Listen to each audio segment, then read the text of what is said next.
په 1843 کې سیکهان پېښور له پښتنو نیسي. دا دوره کې زموږ هغه د زوال، زموږ د جغرافیې د تقسیم د نیولو هڅې د سیکهانو لخوا په باقاعده ډول چې شاته نور قوتونه مو خارجي دا له پښتنو نیول کېږي. په پښتنو کې معلومې 3 امپراتورۍ دي. اوله دوره چې ده د کنیشکا دوره ده. دویمه امپراتوري چې ده تقریبا 950 کاله مخکې د پیروز خان تغلق چې په تاریخ کې په پیروز شاه تغلق چې دی هغه مشهوره دی. او دریمه دوره چې ده هغه د احمدشاه بابا ده. دا 3 زموږ د امپراتورۍ دورې دي چې دا ډېرې د معلوم تاریخ لري. دا کومې معاهدې شوي دي د پښتنو جغرافیه تقسیم شوې ده نو دا د روس او د برطانیې په منځ کې شوي دي. نو دلته خو پښتانه د پښتون وطن باچایانو نو دوی څه کوي؟ په کوم افغان وطن کې یا په مقبوضه افغان وطن کې هغه وخت د انګریزانو په خلاف پښتنو مبارزه کړې ده. هم په دې سیمه کې که دلته موږ د ملکنډ غزا راواخو، که د بونیر راواخو، که زموږ د کاکړستان راواخو، دا ټولې سیمې کې چې دي دلته د انګریز خلاف چې دي دا مبارزه سوې ده. سمند خان بړیڅ وجنګېدی. د دوی د جنگ په نتیجه کې چې د 3 نوي د ډیورنډ تړون کېدی دغه مځکه یې بیرته کندهار ته ورکړه. دا د سمند خان بړیڅ په تاریخ کې په ډېر غټ نامه یادېږي. بیا چې ډیورنډ تړون وشو په لومړي ځل ملا پونده په وزیرستان کې راپاڅېدی، ټوپک یې راواخیستی د انګریزانو د دې تقسیم خلاف. د اسلام په ډېر وروسته د محمود غزنوي په دوره کې بیا اسلام راځي او بیا پښتانه یې مني، بیا د شیخ خوريږي، هندوستان ته ځي او نورو سیمو ته ځي. که څه هم د ګورګین خلک او د دوی لښکرې څو وارې راغلي دي، دا پیښې کړي دي په پښتون افغان وطن کې. بیا شاه محمود اصفهان هم نیولی دی، شاه اشرف ایران هم نیولی و، خپله کرنسي هم جاري کړې وه. د مذهب په چاړه دی وایي، په نور چړو دی وایي، د سوشلیزم او د کمیونیزم په چاړه دی وایي. په دې خاوره کې د نیشنلیزم په ضد چې کوم کار اوس هم روان دی پر دې ډېره دنیا سره یوه ده. د ډار په ښار کې به باغي باغي لهجه عامه کم، زه به قیصه وکم داسې چې قیصه عامه کم، او تا په ازغنه لار د درد یره خوره کړه لاړې، زه به نرهلی یم چې دلته حوصله عامه کم. ګرانو پښتنو په خیر راغلی. دا د پښتون پوډکاسټ 14 اپیسوډ دی چې په دې کې موږ سره یو ډېر ګران او خوږ میلمه دی چې تاسو ټول به یې پېژنئ، ډاکټر صادق ژړک صاحب. ژړک صاحب تاسو ته په پښتون پوډکاسټ کې هرکلی وایم. ډېره مننه کور ودان. ژړک صاحب د پښتون وطن جغرافیه څه ده؟ ډېره مننه. ژوندی اوسې. لکه څنګه چې د تاریخ په کتابونو کې راغلي دي یا موږ د علماو اورېدلي دي یا موږ مطالعه کړې ده یا موږ ته معلومه ده، د پښتنو د وطن لرغونی نوم چې دی هغه اریانا ده چې په تاریخ کې ورته اریانا ویجم وایي. دا د پښتنو دلته چې کوم اریانز پراته وه، خو دا نور قومونه چې وه هغه ولېږدېده، نورو وطنونو ته لاړ، هند ته لاړ، پارس ته لاړ، نورې دنیا ته لاړ. هم پښتانه چې وو په دې اریانا په مرکز پاته شول. په دې اریانا اوسېدونکي چې دي دا پښتانه دي. د دې زوړ نوم چې دی هغه اریانا دی، یا بیا د تاریخ په اوږدو کې دې ته پښتیانا یا پښتیان، پکتیا، ایرډوټس یادوي. د پښتنو د وطن هغه پښتیان یادوي چې پکتیان په انګریزي کې هغه په کاب سره تلفظ کېږي چې اوس هم په اوسني افغانستان کې پکتیا صوبه شته، پکتیکا صوبه شته، ولایتونه دي. دغه نوم بیا راځي وروسته په پښتونخوا بدلیږي، د پښتونخوا شکل اخلي. بیا شاعرانو لیکوالانو دغه نوم هم یاد کړی دی. د دې علاوه په دنیا کې چې زموږ پہچان دی، پیژندنه ده، هغه په افغان او افغانستان سره ده. همدغسې زموږ سیمې ته، د غرنۍ سیمو ته، دې ته روم ویلې شوې ده چې پښتنو کلاسیکو شاعرانو خاص کر کاظم خان شیدا او شاوخوا د خټک کورنۍ په روس را یاده کړې ده. خو د پښتنو د وطن 2 نومونه چې دي هغه ډېر شهرت لري. اریانا یې تاریخي نوم دی، پښتونخوا افغانستان یې اوسنی نوم دی چې تر اوسه پورې په نړۍ کې دغه زموږ چې کومه جغرافیه ده، زموږ وطن دی، دا په افغانستان یا پښتونخوا سره پیژندل کېږي. د دې تاریخ څومره دی؟ څونه زاړه دي دا خلک؟ پښتانه څونه زاړه دي؟ داسې ده چې په دې حواله خو روایتي خبره دا ده چې پښتانه 50,000 کلن تاریخ لري، یا اوږد یادوي یا لنډ یادوي. هغه پر خپل ځای خبره ده. پښتانه چې دي پر دې اریانا وطن باندې په زرګونو کلونو زاړه دي. زه خو 15,000 کالم کم ګڼم، خو دا له موږ چې دا شی موږ ثابتوو، دا موږ یو هدف ته رسوو، موږ به د ارکیالوجي د لارې، موږ به د نورو لارو دا شی ثابتوو. اوس هم زموږ ډېر مورخین، ډېر استادان، ډېر څېړونکي شته چې هغوی ډېر کتابونه لیکلي دي.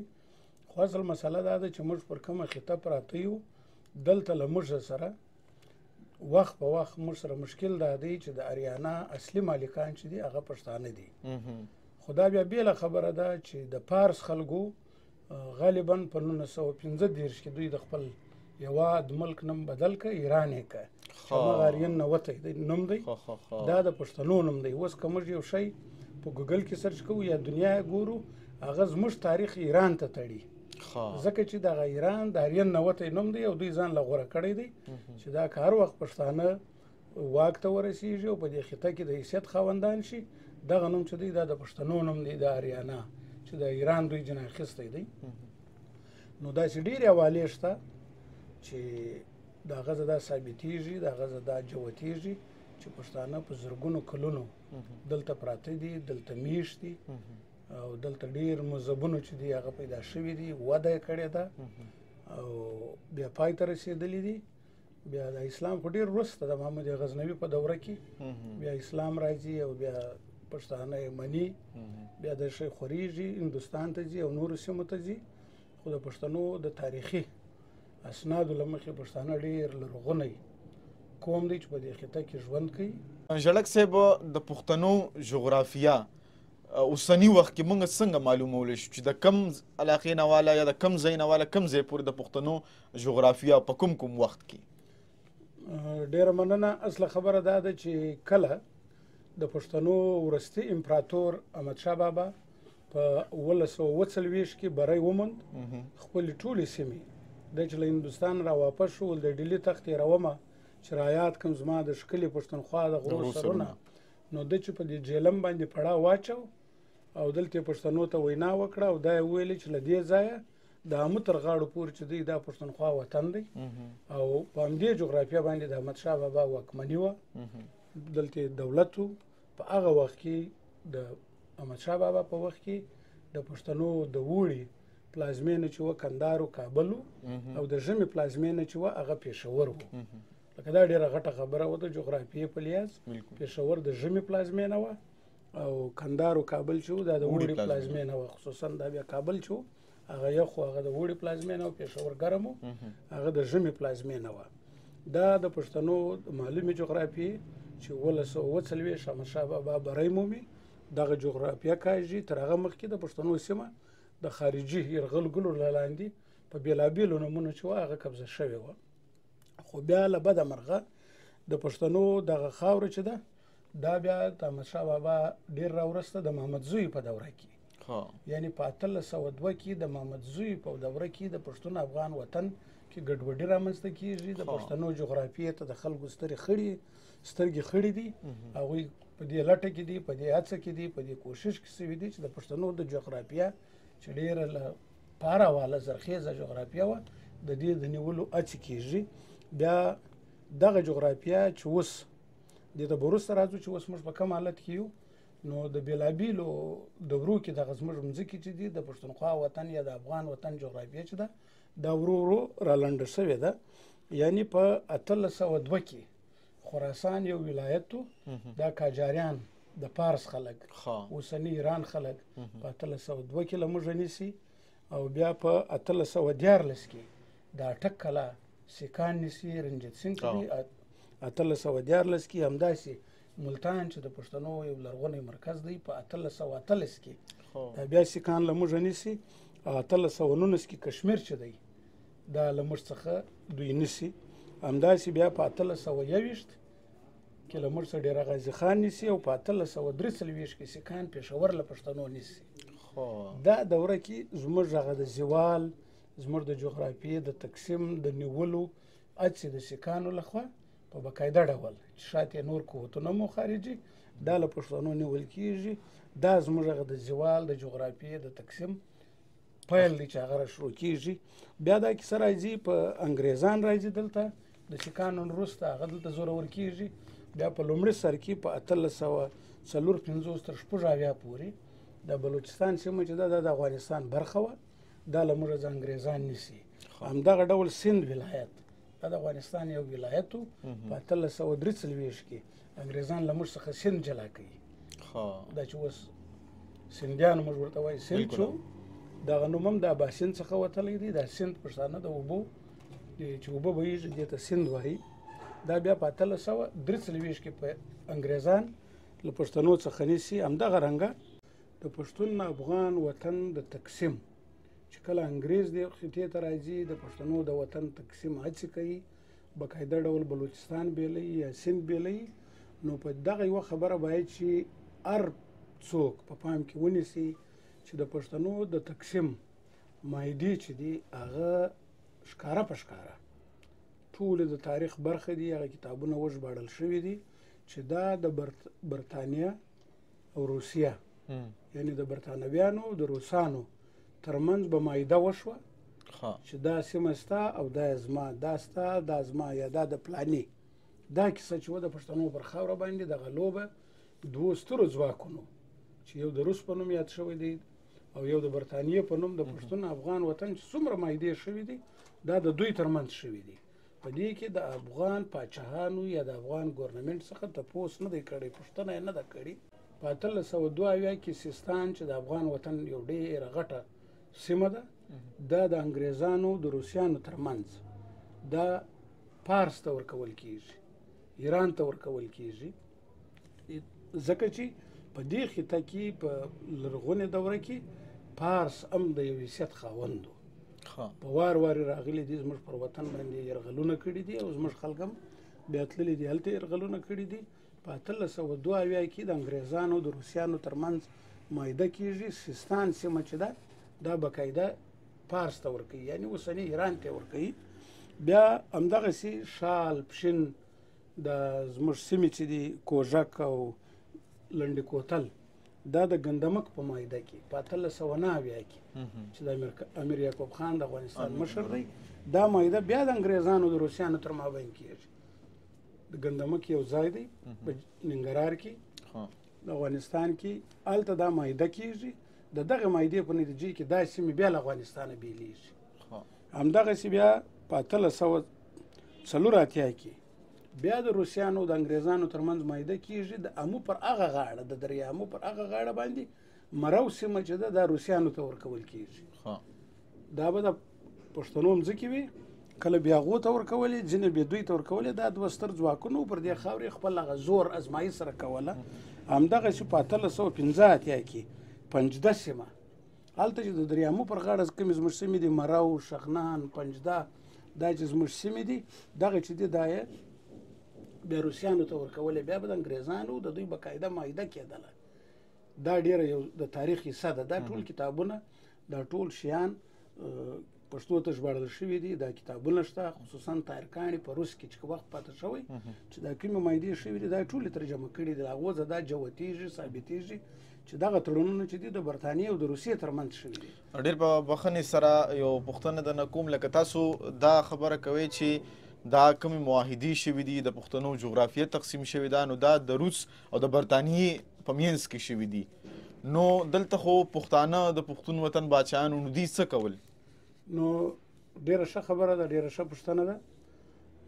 وروستۍ معاهده په 1893 کې چې د ډیورنډ تړون ورته وایي دا بیا د روسانو او د برطانویانو ترمنځ شوی دی چې بیا دا ټول وطن چې په اوسني پاکستان کې یا پخوا په هندوستان کې دا د برټش هندوستان حصه وله.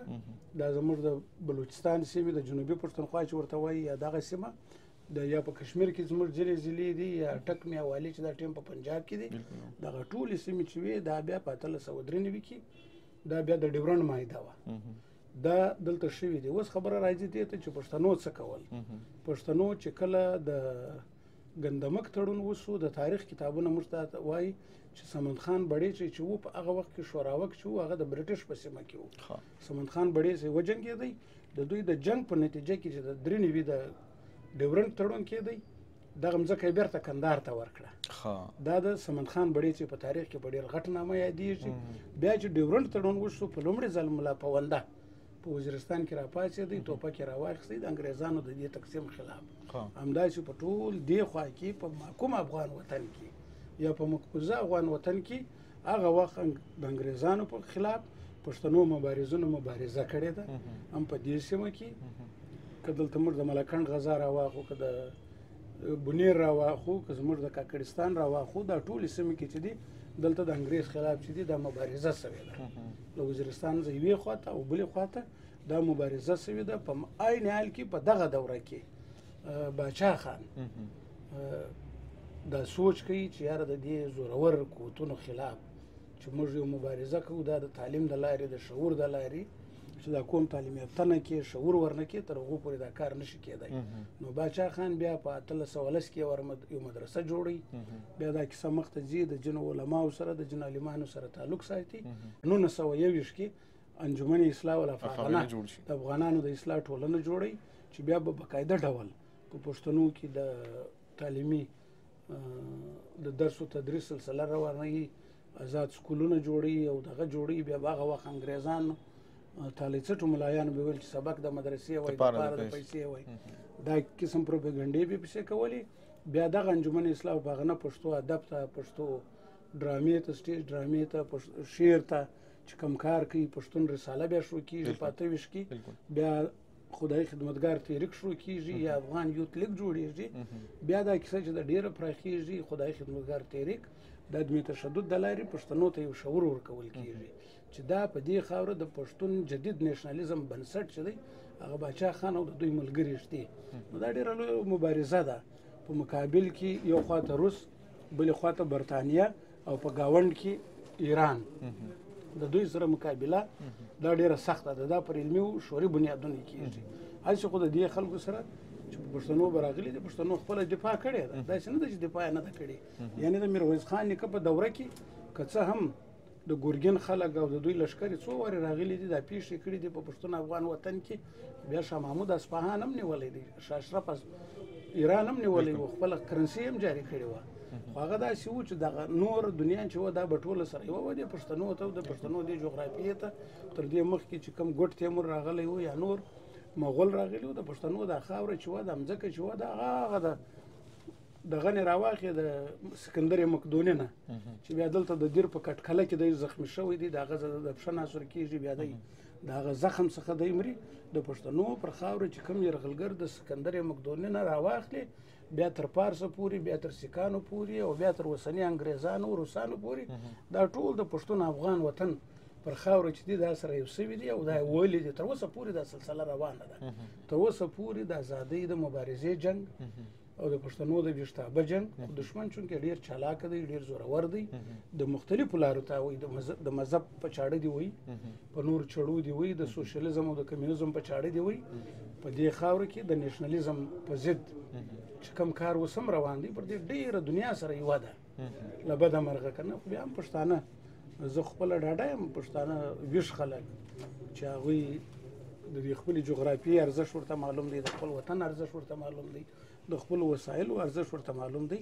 دا تاسو وینئ چې دا مبارزه خو روانه ده، دا خو ولاړه نه ده.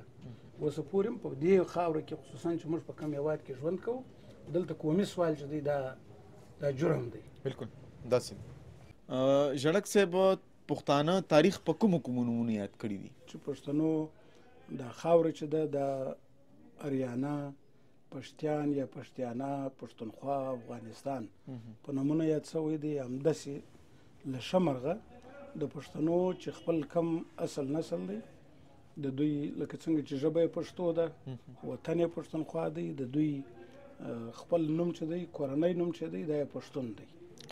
د تاریخ کتابونه دا وایي چې د دوی خپل نوم پښتون دی، ژبه یې پښتو ده، وطن یې پښتونخوا دی، د ژوند د تیرولو لارې چارې چې دي هغه یې پښتونواله یا پښتونولي ده. همدغسې د افغان په حواله باندې بېلابېلې خبرې شته چې بېلابېلو علماو بېلابېل څېړنې کړي دي. خو غني خان دا وایي چې پښتنو د دې پارس د بوتانو عبادت نه کاوه، دوی د بګوان عبادت نه کاوه، د دوی د بګوان د عبادت منکره وه. نو د پارس خلکو به پښتنو ته ابګان وایه، یعنی د دوی د بګوان نه به منکره وو، د دوی عبادت یې نه کاوه. چې بیا دغه ابګان کلمه په ابګان او افغان مفغن شکل چې دی چې عربۍ ته راوښتی دی، دغه افغان دی. زه خپله د دې خبرې سره متفق یم چې بیا د تاریخ په اوږدو کې پښتانه د پښتنو ترڅنګ په افغان هم یاد شوي دي. همدغسې چې ما یادونه وکړه چې زموږ کلاسیک شوراو دغه وطن رو یاده کړې ده.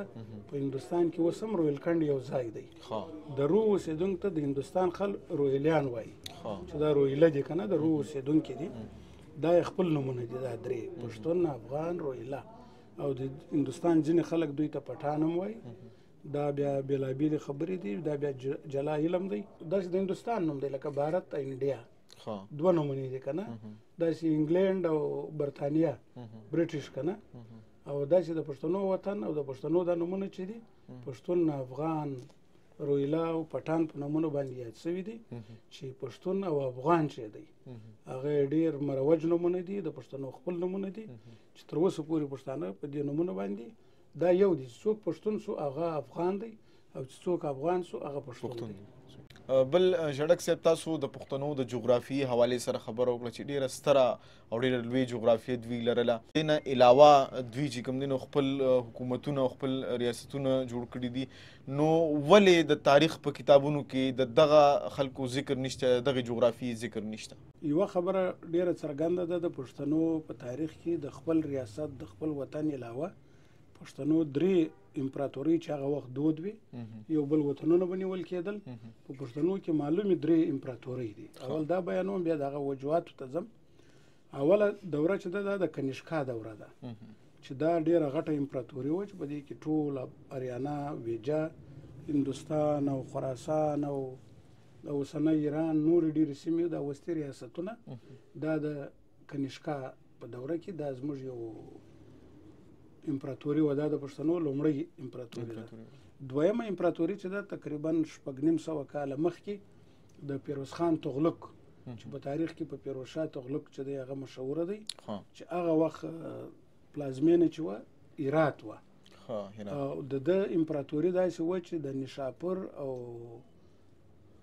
د کیسپین سیمې واخلي تر سرهنده پورې. دا دومره غټه امپراتوري وه چې په دې کې هغه وخت د مشهد ستا سیمه وه.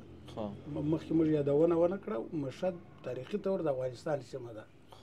یعنی کیسپین سی له نیشاپور او مشهد نه پر 50 کیلومتر میله باندې کیسپین سی چې دی دا زموږ د اوبه د پښتون افغان وطن کیسپین سی ته بهیږي. او دلته د اباسین اوبه چې دی دا په سند کې ټټه یو ځای دی، کیټي بندر ورته وایي.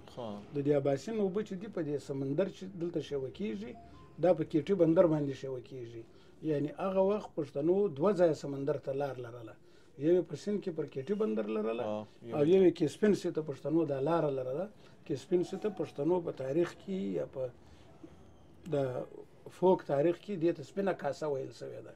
کیسپین سی ته پښتانه سپینه کاسه وایي. هغه وخت د مالدارۍ وختو، د کوچاني وختو، د ګډانو، د اوښانو د څرولو وختو، د دې دوره چې ده دا ډېره پراخه ده. د پیروز خان تغلق چې په تاریخ کې په پیروز شاه یاد شوی دی، هغوی بیا په ډیلي کې په هندوستان کې هم پلازمینه وه او په هرات کې هم وه. خو دغه دوره چې ده په تاریخ کې، په اوسني تاریخ کې ډېره کمه یادېږي. او درېیمه دوره چې ده هغه د احمدشاه بابا ده. دا درې زموږ د امپراتورۍ دورې دي چې دا ډېرې د معلوم تاریخ لري. پیروز خان ځکه نه یادېږي، د هغه وجه دا وه چې د هغه مخامخ ډغرې چې وي هغه د پارس سره وي. زموږ دلته د فرهنګ په حواله باندې، د کلتور په حواله باندې، زموږ د تاریخ په حواله باندې د پښتنو افغانانو تر ټولو هغه غټ دشمن چې ورته وایي چې دوی دشمني کوي، زموږ لخوا ورسره دشمني نشته، هغه د پارس خلک یې له موږ سره کوي. نو چونکې پیروز خان تغلق وچ په وچ خپل وطن سنبال کړی و د پارس د خلکو څخه، د اوسنۍ ایرانیانو څخه، نو دغه په تاریخ کې ځکه نه یادېږي چې په اوسني وخت کې، په تیرو کلونو کې، په دې 13 پیړۍ کې یا په 2 پیړیو کې زموږ پر سیاست باندې، زموږ په حکومتداریو کې د پارس د خلکو ډېر لوی مداخلت و. تر پرونده پورې، تر ننه پورې د پښتنو په سیاست کې ایون په دې پېښور کې ته راواخه چې کم کار کوي د ایران خلک، په کوټه کې کم کار کوي، په کابل کې خو بیخي ډېر کوي، په هرات کې بیخي ډېر کوي. نو د فارس خلک چې دي هغه دا نه غواړي. یعنی زه تاته یو مثال در کوم، د فارس خلک د هرات د خلکو سره، د فیروز خان تغلق سره او زموږ د دې جنوبي پښتونخوا کاکړستان سره ډېر لوی مشکل لري. په شانای ما فردوسي کې رستم راځي په کوټه کې چې رډوټس د پښتنو د وطن پښتیان یادوي. د دې مرکز هم دغه د شال سیمه ده، د کرخچې په کلا کې کاکړ چې په کوزاد دلته یاد کړی دی، بیزاد چې بازای د دې خبر سره تعلق ساتي، دا وژني او د 3 میاشتو دپاره ځوړند کوي. عیسی علیه السلام د تاریخ کتابونه دا وایي چې 21 ورځې ځوړند کړی وو. ایرانیان راځي، رستم راځي، کاکړ او د بازایي دا 3 میاشتې ځوړندوي. یوه حواله داسې ده چې پښتنو به ویاو فغان کاوه، دا افسانه ده چې پښتنو به فغان کاوه د دوی پر مرګ باندې. یعنی زموږ دغه سیمه چې ده تر اوسه پورې فارس ایران نه غواړي چې دا زموږ سیمه په تاریخي نمونه سره یاده شي. دلته اوس بیا ځینې خلک داسې خلک شته، د فارس خلک دي، هغه وایي دا قبیلویت کوي. خبره د قبیلویت نه ده، خبره د دې سیمې د اوسېدونکو هغه لرغونو قومونه لکه ساکان چې ایرانیانو څنګه ولیدي، د فارس خلکو ولیدي. زه بار بار فارس ځکه یادوم چې د ایران نوم زموږ دی. ساکان یې ولیدي، کاسیان یې ولیدي، کاکړان یې ولیدي. دا زموږ لرغونې قبیلې چې دلته په دې سیمه کې اڅک یا رڅک چې په تاریخ کې یادېږي، دغه قبیلې چې ولیدي دا ډېر تاریخي قبیلې دي چې د دې فارس سره جنګېدلې دي. خو فارس چې دی هغه د ډېر لوی سیاست، د ډېر لوی پروګرام له مخې هغه زموږ دغه سیمې چې دی ډسټربه ساتلې دي، هرات راونیسي تر کاکړستانه پورې. د پښتنو خپله جغرافیه ده، زه باید چې یادونه وکړم خلک یې اوري. د دریامو له غاړې اخواته زموږ سیمې اوس هم شته چې په وسطي ریاستو کې دي، خاص کر تاجکستان چې نیم بدخشان په تاجکستان کې دی. دا زاري روس له موږه نیولی و. نو کله چې لیلن انقلاب وکړي د پښتنو افغانانو دا خیال و چې دغه بدخشان بیرته به لیلن موږ ته راکړي، ځکه چې لیلن یو جمهوري سړی و، یو دغه سړی و، روشن فکره سړی و. خو له بده مرغه هغه د تاجکستان د سویټ یونین ریاست وګرځوي، دا زموږ بدخشان یې هم له موږه واخیستی. یعنې زموږ هغه لوی بدخشان بیا پنجده، مرو، شغنان له دې سیمې راواخې، بیا د سوی تر لمنو پورې چې کندکوټ ورته وایي چې دا د افغان وطن برخه ده. او دلته له کارګل په دې کشمیر کې زموږ 3 سیمې دي، دا ګلګت بلبستان دا زموږ وطن دی. بیا چې ډېر د فارس خوا ته ځي سیستان او مشهد، دا زموږ د پښتنو چې دا کومې پګړۍ دي یا بګړۍ دي دا به په مشهد کې جوړېدې، دا په ملتان کې نه جوړېدې. ملتان د کیسه ډېره وروسته راغله. د پښتنو چې کوم دا د پګړۍ صنعت و دا په مشهد کې و، دا د سملونه، د څادرې، د ورېښمو کارونه چې و دا به په مشهد کې کېده. خو زموږ جغرافیه چې کومه تاریخي جغرافیه ده هغه نیمه ایران نیولې ده، نیمه هندوستان دی پاکستان ته ورکړې ده، ځینې په کشمیر کې دي او ځینې د زموږ د واخان پټۍ چې چین ته ننوځي دلته هم زموږ مځکې شته او د دریامو پر غاړو هم شته. دا د پښتنو خپله جغرافیه ده. خو له بده مرغه پښتانه د خپله جغرافیه ځکه نشي خپلولی چې هغه وجه دا ده چې موږ دلته نړیوال چې کوم یرغلګر دي، چې کوم زورور قوتونه دي چې دا وطن که روسان راواخي، که امریکا راواخي، برطانیه راواخي، یا ایران راواخي، یا اوسنی پنجاب راواخي. پنجاب باید چې موږ یاد کو زموږ جغرافیه دوی په ګډه لاندې کړې ده او پر دې باندې دوی متفق دي. دا اوس زموږ د سیاسیانو کارو، زموږ د خلکو کارو، په دې کې خصوصا لوی کردار د پښتون جدید نېشنلیزم باندې چې دی هغه باچا خان دی. دا کیسه روانه ده. خو نن هم ګوره که موږ وګورو د همدې تحریک، د همدې فکر باچا خان، د باچا خاني په خلاف چې کوم کار دلته روان دی په یو نوم، په مذهبي نومونو، په دغه کمیونیسټي نومونو، په سوشلیستي تنظیمونو په نومونو باندې، یا په نور نومونو، په پښتنو کې په نور نومونو باندې داسې ډېرې کیسه شته چې د دې خلاف د کار روان دی. خو چې د دې شاته ته وګورې، د دې شاته به لاهور ولاړي، د دې شاته به تهران ولاړي، د دې شاته به ماسکو ولاړي، د دې شاته به برطانیه ولاړي، چې دا قوتونه له دې خلکو سره نشي، دا زورور قوتونه. یو د پښتانه ډېر تکړه خلک دي، د خپل وطن ساتي، د دومره ستر ځواکونو په وړاندې د پښتانه بیا هم ژوند کوي. ډېره مننه، خوشحاله اوسئ، ودانه باد اوسئ چې تاسو موږ له وخت راکړو او یو ښکلی پوډکاسټ هم د پښتنو په جغرافیه باندې ریکارډ کړ. بس په اخره کې به ستاسو نه ستاسو د خوښې یو 2 شعرونه وورو. ډېره مننه، ژوندی اوسئ. بس ما ته خو د اجمل صاحب 2 شعره به زه وایم. یو د پښتون افغان وطن د جغرافیې او د افغان وطن د زړه د کابل په حواله هغه وایي زما د لوی کورن غری دې جوړ شي، زما د لوی کورن غری دې جوړ شي، خیر دی که پاته زما څلی نه شي نو همدغه شعر به ځان کفایت کوي او په دې کې د بین الافغاني مفکوره نغښتې ده پښتانه باید چې همدې مفکورې ته ژمن واوسي. ډېره مننه. خوشحاله اوسئ.